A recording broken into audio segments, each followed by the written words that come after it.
Welcome. You're listening to Junestone Redemption. We have just gotten done kind of doing a live watching of Notorious. It's Hitchcock month down here at the East Hills Library.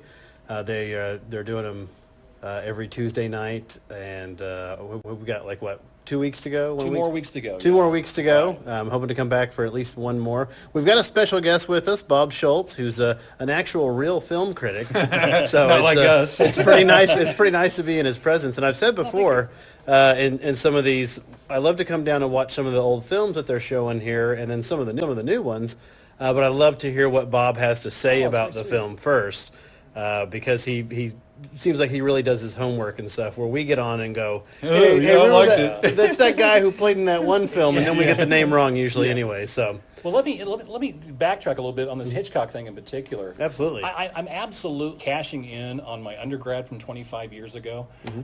My film degree was in film theory, and the last semester I was actually helping out on a book that was never published. It was about, and this is such an unsexy title, but it was the rise and fall. It was the changing roles of Hitchcock from 48 to 59. Anyway, story was, I had a chance to interview a lot of people in my last semester, people like Tippi Hedren and, just the list goes on.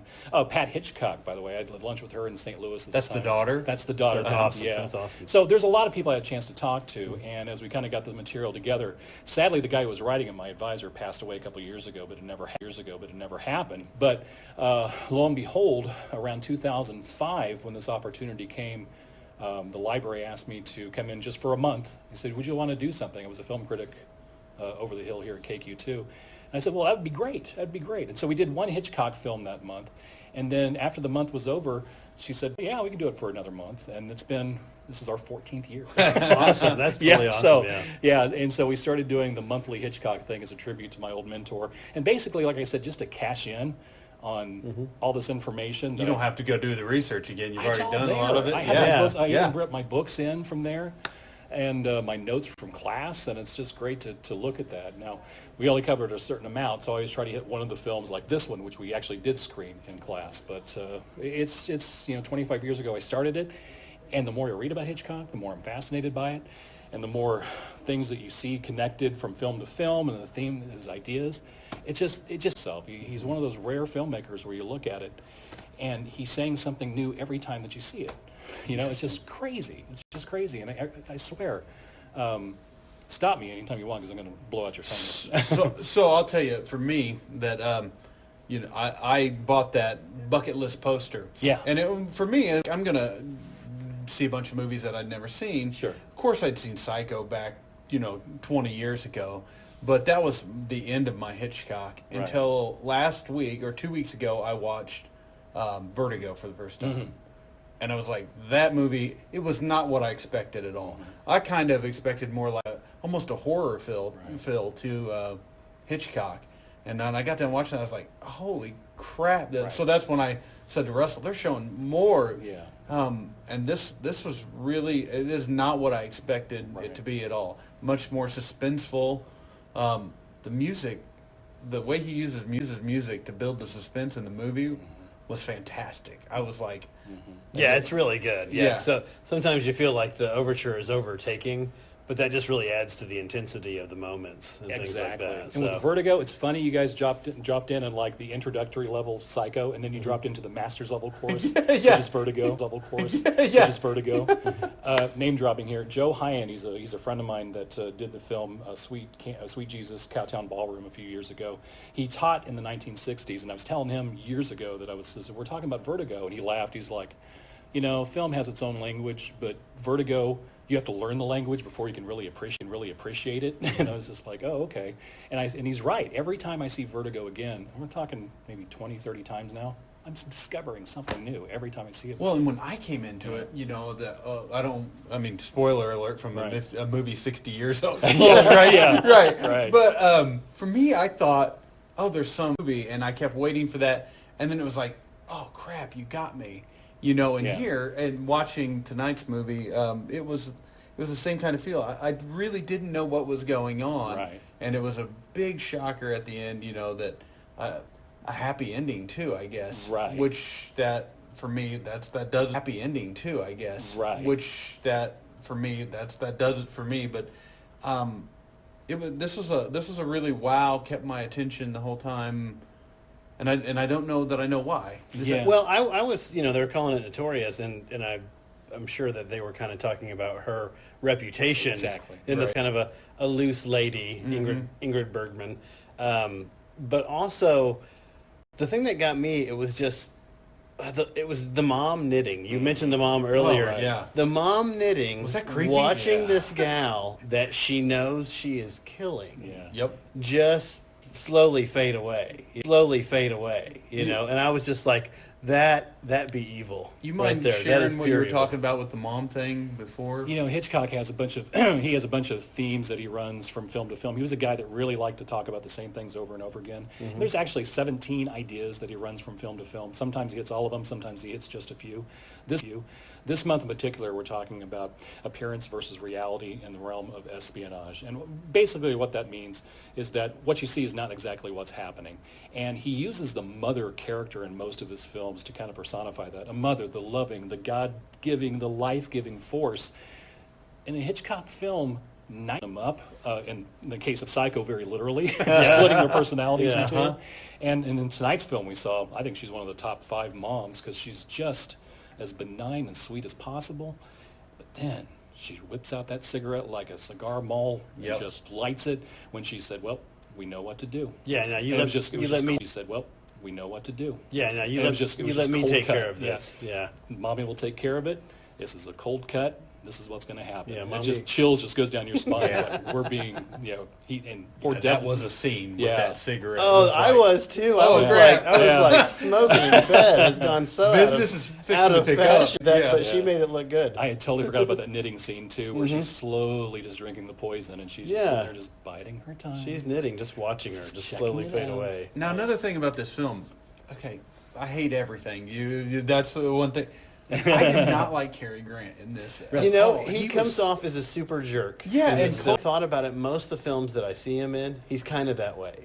He's kind of a jerk. I mean, I hate to say this, a legendary actor. I hate to say it, but I mean, it was just like delivering his line as a response to the other line. There wasn't a lot of interaction, and this whole idea of loving somebody in 8 days,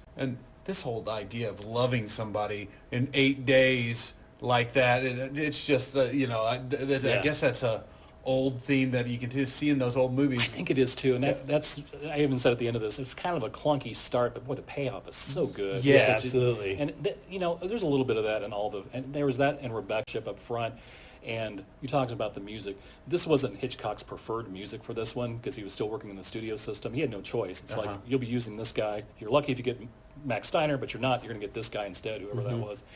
And they just hit every note. There's no suspense. It wasn't until he stepped in and started working with people like Bernard Herrmann and John Williams in his last film, that he really stepped in and was able to use sound, like we saw last week in The Man Who Knew Too Much, to just perfection. The sliding scales, which you see visually with the staircases going up, people going into knowledge, and when they come down, it's people that are coming away from the knowledge that they knew. And Herrmann knew that. And so as you get later in his career, you see this beautiful tapestry of use of music when it's right, and just shut up when you don't need it.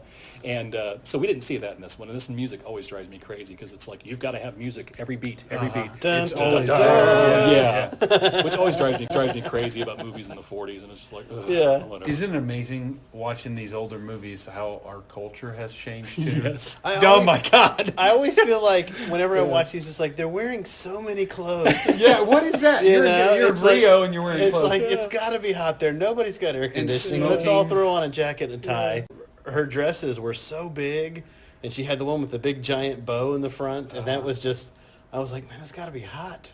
That cigarette smoking, I mean, I keep coming back to it in all those older films. I just recently watched the 12 Angry Men. I'd never seen that, and it was like, my God, are you smoking the entire time? And so it's amazing how culture changes. Yeah, I love the old films where they're at the doctor's office. You just smoke away. And he's like, now's the part where I tell you what's wrong. Let me light this cigarette first, and we'll talk it over. You're like, wow, This is amazing. That's fantastic. So Yeah, how is anybody still now, alive? did in that scene in the car when she's drunk, he actually hit her? He did. I think so. You talk about changing paradigms in film. Yeah, you can never get away in Me Too. Hitchcock couldn't get a job in the Me Too movement. Let's be honest. That's a whole other subject. That's what I thought. I was like, did he just smack her? Yeah. Yeah. Hitch They is a didn't guy. show it, but he yeah. kind of just gave her, well, that was the classic, 40s move, though, the old one knockout quick punch. Yeah. Quick punch. Yeah. Like you could do it with a science. James Cagney, the lemon to the face. Ah, shut up. Yeah. Yeah, Hitchcock is himself. I love talking about the work as an artist, but boy, as a human being, he was a horrible guy, and a drunkard, a belligerent, abused women from him. So there's a whole lot. So I kind of tiptoe around quite a bit with this. So we got to focus on the craft he left behind. We do touch on that. I think you got to do that. You got to, yeah. But he certainly couldn't have gotten work this time around. The other thing that flashed back to me when we're talking about the changing views and the changing stuff was just the drunk driving, the openly drunk driving, the openly open drunk driving. Oh my gosh, yeah. Right in for the first scene. Let's go. I'm drunk as hell. Yeah, she's not barely over the legal limit either. And I like that they never say. We assume that she's working for the Americans. Mm-hmm. We don't know. Yeah. We never see his real credentials. He never with the CIA. I'm with the FBI. I thought that was going to come back up, and it was like that who was even really working for? Is he some sort of double agent, or something like that? Which I think is a credit to probably his folded performance here too, because he wasn't the Cary Grant from Bringing Up Baby. Right. Certainly not the guy we're going to see in a couple of weeks in North by Northwest, where he's just gregarious and charming and just foppish and that whole thing. He's very stilted in this, and the idea of Notorious obviously refers to Ingrid Bergman, but I think, as I said before at the beginning of the show, kind of refers to every character in here. Yeah, everybody's they kind have of something they're hiding, and whether it be they're working for the good guys, whoever they are, or the bad guys. And this is kind of Hitchcock's tribute to that genre of film noir. This is his kind of tribute to it, where the only thing truly black and white is the film itself. The characters are gray. They float between this area between I'll do what's right now, but what's wrong, and it's a whole moral ambiguity. So I think this is one of the great films. And then at the end when they're walking, I think this is one of the great films. And then at the end when they're walking, which I love that scene as they're walking down the stairs. That was fantastic because it's beat, walk, beat. It's going lower and lower. They're literally sinking into the danger as they go. Exactly. And then all of a sudden, because it's going to be mutually beneficial for everybody, it's like. Okay. And the mom was genius there. Yeah. I was like, I was thinking before it ended, because a lot of times I think I know how things are going to go. Yeah.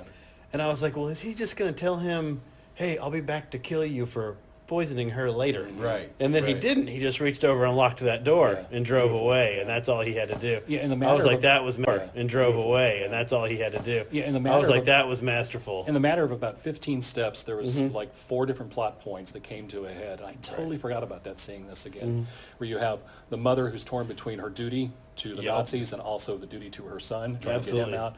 Obviously, the protagonist, and then of course you have the Nazis down below who are just starting to figure this out, and it's all step by step coming to a head. Really told well. And to the point where you just want to scream when Claude Rains doesn't say anything. You've got to say something. Say something. We're all dead. Yeah. And his mom finally goes, you miss it watching on video, too. It's just one of those things I think it's great about the theater itself. Yeah, I like having this theater setting, and then the sound system in here is fantastic. Yeah. It destroys my sound system at home for sure. We actually had complaints tonight. People next door were having a meeting, so we had to turn it down a little bit. So it's usually a little louder than normal. Yeah, but it's usually pretty abandoned in here this time of night. So it's that's okay and all stuff. Right. Yeah, so it's a great film, and we're happy as long as they want to continue this program, and as long as I'm able to continue every April to kind of dig into another stack of Hitchcock's stuff. He did over 50 films. I think 50 films are available now. A lot of them were during the silent period. During the silent period. But he's an interesting guy because he's really the only artist that started in the silent period and worked all the way through middle of '76, right through the auteur period. Right. He was the lead auteur right when Scorsese and De Palma and all these people were coming up. He was right there neck and neck with them, So he kind of had the film up into the 80s when the Spielberg-Lucas stuff took over. And so it's just one of the reasons we kind of go back is we can see the same themes over and over again. Bad mothers, people in situations that they don't expect, but it's being told through different decades. It's being told through different stories, told through different styles of how cinematography is used, different acting styles too. We started off this month in particular with showing The Man Who Knew Too Much, 1934, which is a good film in itself. And then last week it was Man Who Knew Too Much, 1956, the only film that he ever redid. And the difference was night and day, especially when it comes to acting in 56, coming off the whole, Marlon Brando school of acting type thing. So it was much more of a very naturalized acting. And you had that transcontinental one the accent back in 1934, which they were still talking like this. We're going to go here and do this. And it's still a great film, but you got to put yourself in the mindset. Right. Set yourself in the mindset. Right. Same basic story, but, and we're going to see next week with Topaz, which is not one of the stronger films, but it deserves a look. A different style altogether where it's much more cynical, a lot darker tone, a lot more hushed motions before we kind of conclude up in the week following with probably the all-time great espionage film from Hitchcock with the 60th anniversary of North by Northwest. Yeah, so, which I'm definitely coming so it's going to be great. As the big Hitchcock guy, what's the best Hitchcock movie? Well, I think there's pools of the real great ones, and I'm going to cheap out and say I don't really have a particular one. Although Vertigo is my film. It just the more I see it, the more you just keep on seeing it. You see more and more by it, and I try to introduce it to people that say, "Oh, you watched Vertigo, but it's a little slow." It is. So there's always a list of the starter films. I hate slow film, and I didn't feel that one was slow. Yeah, I got sucked in. I just kind of sit down. Yeah. Yeah. So I'm like, it doesn't matter what area I catch it in. If it's 3/4 in or half in, I'll just sit down and finish it. Yeah. Because it deserves a look every time. And it was his most personal film, which I really like. I mean, he was really going through some hard stuff as a middle-aged guy. He got knocked up on a couple of potential paternity things at the time, and so he's having to expose, which never came to fruition, but he got kind of questioned by that, and so he had to kind of explore his own psychoanalysis about how he treated women and how he wanted to mold women in his image. His wife, Alma, who was his partner, kind of encouraged him to kind of do that as a part of a therapy. So, I mean, that's why Vertigo is so much of a deep Wagnerian opera. It's very dramatic, and it is Wagner. It's the Tristan and Isolde, where a kiss destroys a relationship that should have, shouldn't have existed to begin with. So there's so many layers to that. You can just peel it off. Even where it's telling you it's going through the eye with the spirals, it's telling you, there's more layers to this than what you normally see. So. Yeah, so you could. So Vertigo's your favorite. Vertigo is the favorite. Vertigo is the favorite. I don't want to pick one, but Vertigo is the favorite. But let me talk an hour about Vertigo. I can do that. Well, thank you for your time. Thank we you do so appreciate much, it. Appreciate you. I love the. I've even messaged you guys online. I love the show. I think it's great. Thank you. I wish more people were doing it. I appreciate you breaking your rule, saying that we weren't going to have any guests, but this is cool. When we come out on, if you'll do it again, then we'll gladly have you. Absolutely, I'm always willing to talk. And we're here Tuesday nights, 6:30, East Hills Library Theater. This beautiful theater that's 16 years old and 91 seats, leather seating, 5.1 surround sound, and it's just a great place to watch a movie, and sadly, it's really the only option we have in town now besides the Regal, which I love the Regal, but that's, or the free. So how do you Most nights it's free popcorn too, but that's all right. We'll forgive you this time. Thank you. Thank you very much. Yeah.